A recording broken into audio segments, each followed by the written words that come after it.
together is one. The Essential Chopsticks Paradox, Part 2 of 2 by Luminous Mountain. The Monkey Manager Paradox shows how you relate to yourself. Shaman Shepherd Paradox is how you relate with others. Jungle City Paradox is how you relate with your immediate space. Jungle City Paradox. India's river Yamuna flows through Vrindavan, Krishna's favorite holy basil filled forest. Balaram, Krishna's mighty elder brother, lived there too. Balaram always carries a plough. One day, Balaram wanted to take a bath and commanded Yamuna to come. Yamuna answered, "You have to come to me. I cannot break the river banks." Ignoring her words, Balaram swung and hooked his plough on the river bank and broke it. A flowing stream appeared when he dragged Yamuna by the hair towards him. Thus agriculture was born, the start of village life. Water became accessible with small streams that facilitated irrigation. Food can now be grown instead of just hunting and gathering. By controlling nature, there's progress. Village life is about community, with basic rules that promote right behavior.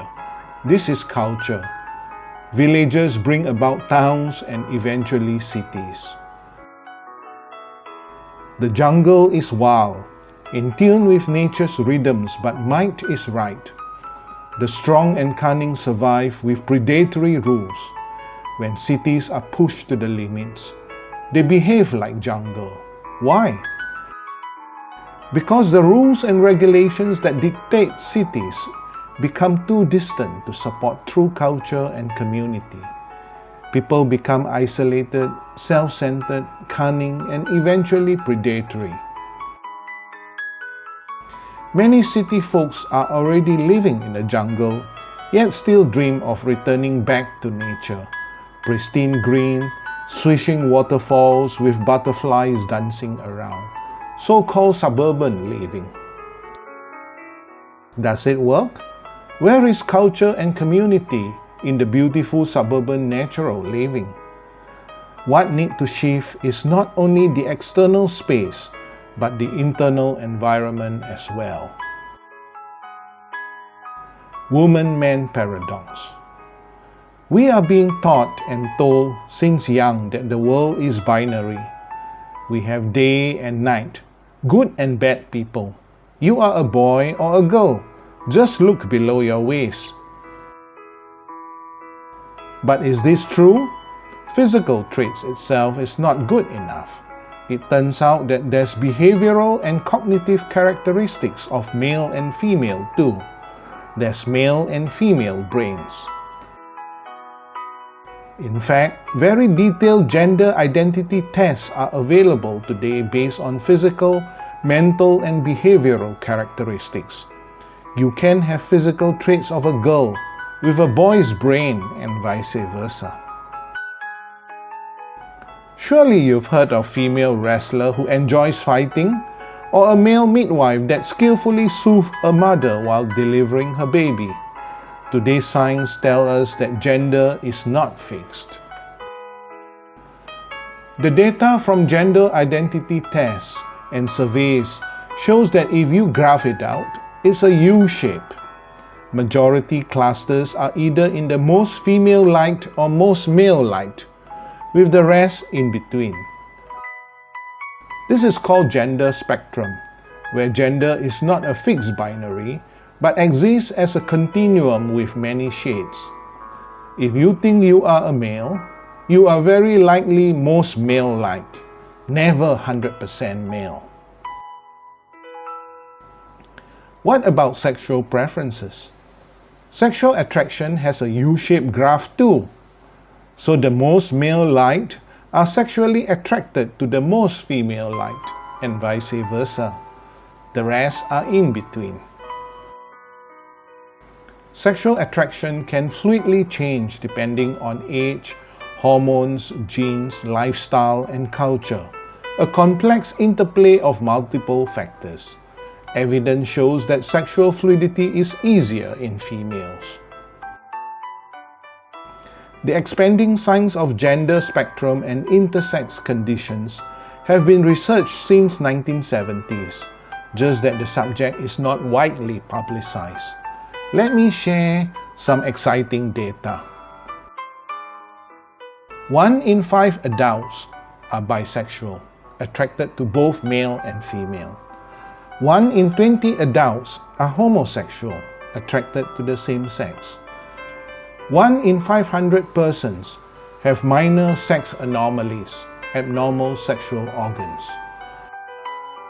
1 in 3,000 persons are transgender. They identify with the opposite sex since childhood, live and dress accordingly. Many undergo surgery and hormonal treatments to change their anatomy. Heart-centered living. How do we reconcile the above 4 paradoxes? This is the solution. We tap into a deeper reality of our being by getting in touch with our heart. In the fetus, the heart is formed first before the brain. It turns out that the heart has its own independent collection of electrical nerve cells that communicates. It's the brain of the heart. This recent breakthrough in heart research means that our education has been incomplete. We are trained in good thinking and reasoning, but another older brain in us has been neglected. Scientists have noted that positive feelings is more effective than positive thinking. Mentally repeating "I love you" is not as effective as putting attention on the heart and sincerely send love. More effective is to actively seek the experience of friendliness, compassion, joy and equanimity, Buddhism universal feelings, than just affirming and radiating these mental states. The training in heart-centered living is the next step in our human evolution. There is a need to open the heart and wake up the intuition, not just sharpening the intellect.